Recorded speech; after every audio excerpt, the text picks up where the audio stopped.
Listen to radio station Agidigbo 88.7 FM Ibadan. I am Bowale Akinbode. First, the headlines. Resident doctors to resume strike January 12. Makinde approves Prince Ashiru Bisi Olalire as new Onilua of Ilua. President Trump says United States captured Venezuelan President Maduro in large-scale airstrike. President Trump warns Iran after protests turned deadly across several provinces. Venus Williams said to make Australian Open tennis history at 45. Now the details. The Nigerian Association of Resident Doctors has announced plans to resume its total industrial and clinical service strike 2.0 nationwide from the 12th of January 2026 following the outcome of its emergency National Executive Council meeting held on the 2nd of January 2026.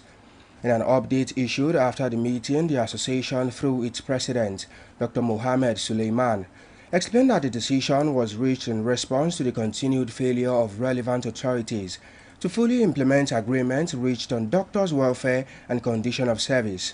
Ahead of this, NAD directed the president of its 91 centers across the country to convene Congress meetings and subsequently hold separate press conferences nationwide between a 7-day window to raise public awareness of its grievances, stressing that any suspension of TIGS 2.0 would only be considered after the full implementation of its minimum demands.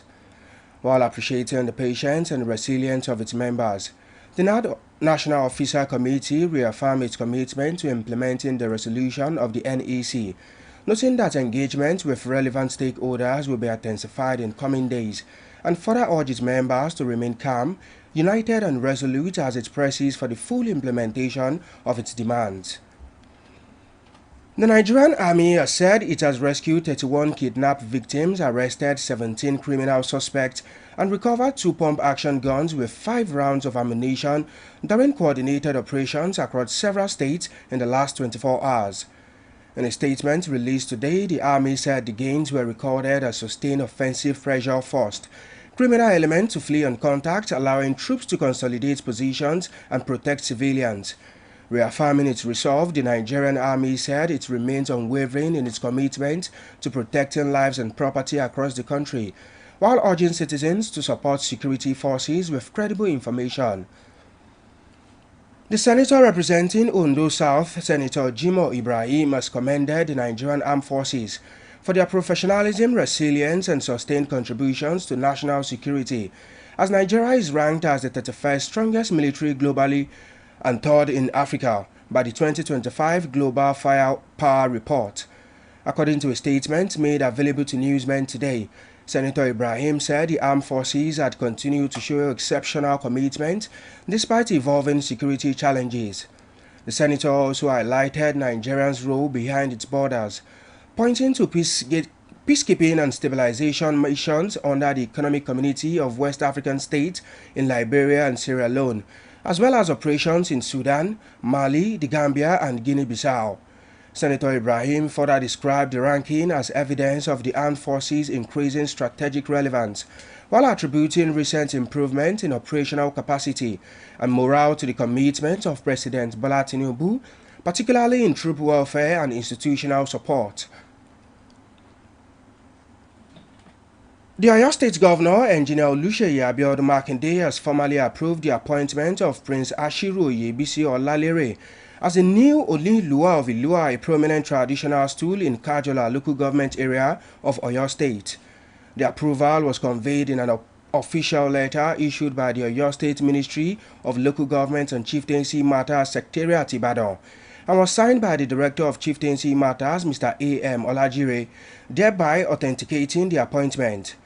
According to the letter, the ministry stated that it was directed to inform Prince Ashiru Bisi Olalire with pleasure that the governor had graciously approved his appointment as the new Onilua of Ilua in Kajola local government area, and further disclosed that the appointment would soon be publicized in the official gazette of the Oyo State government, in line with established statutory procedures governing traditional institutions in the state.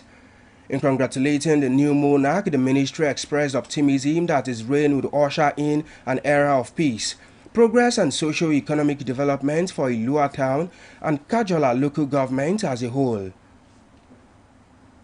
The Ooni of Ife Oba Adeyeye Enitan Ogunwusi Ojaja II has been formally installed as Chancellor of Kashim Ibrahim University, KIU Maduguri, presiding over the university's convocation ceremony and awarding first degrees to graduating students.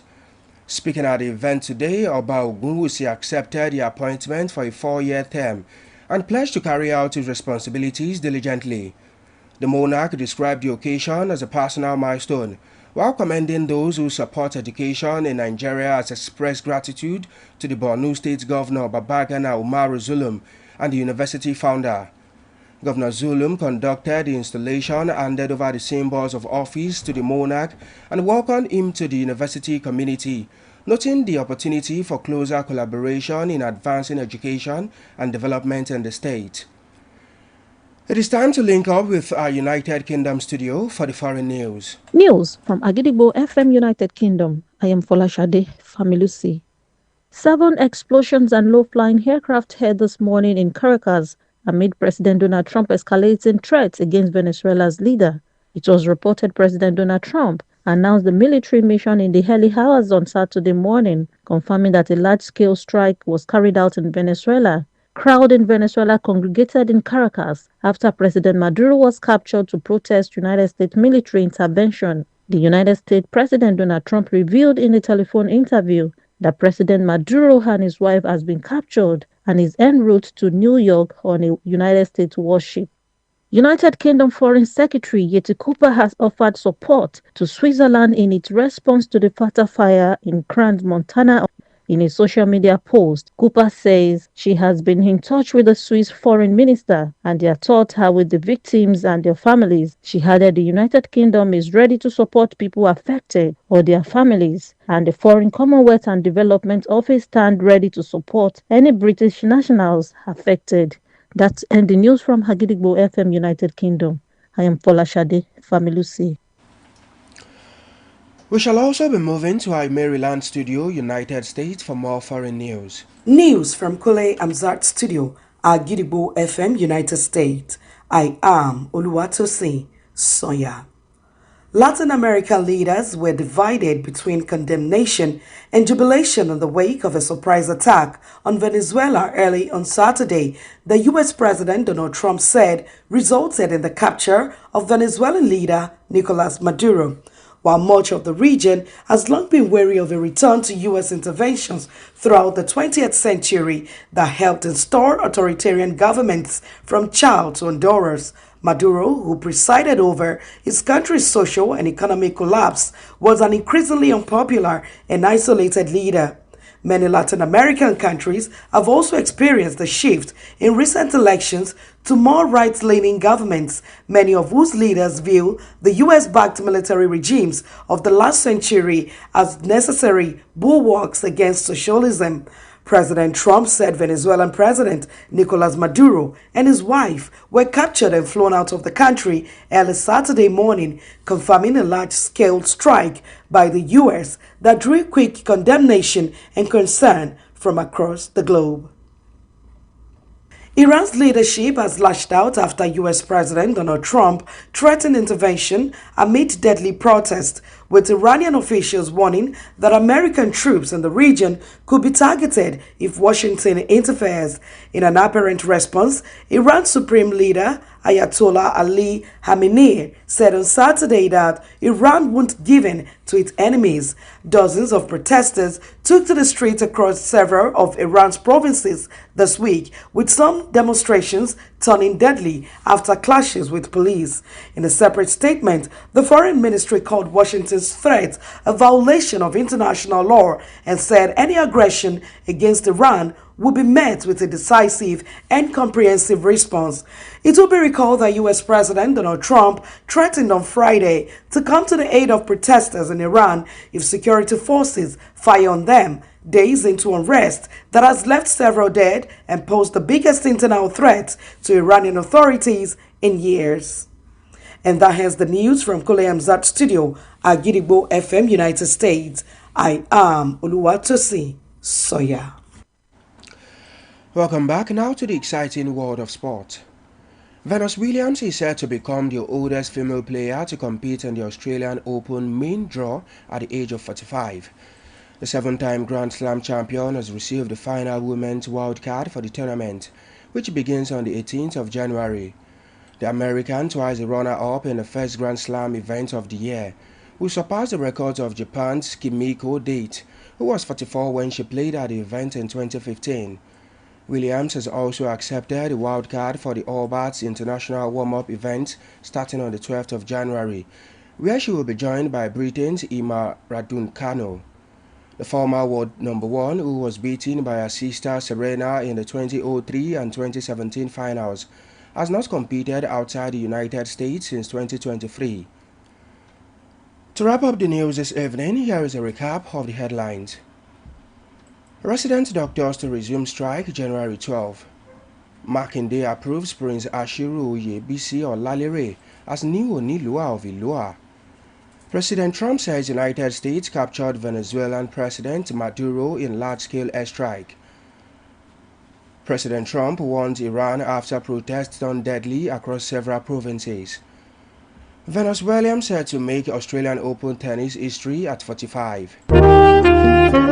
Don't forget that you can listen to us live on our website www.agidigbo887fm.com. You can also download our mobile app on the Google Play Store and iOS. Simply search for Agidigbo 88.7 FM. Follow us on Facebook at Agidigbo 88.7 FM, on Twitter and Instagram at Agidigbo 887 FM, and subscribe to our YouTube channel. If you have news stories and tips for us, contact our newsroom on 070-8714-4865 or send us a mail on newsroom@agidigbo887fm.com.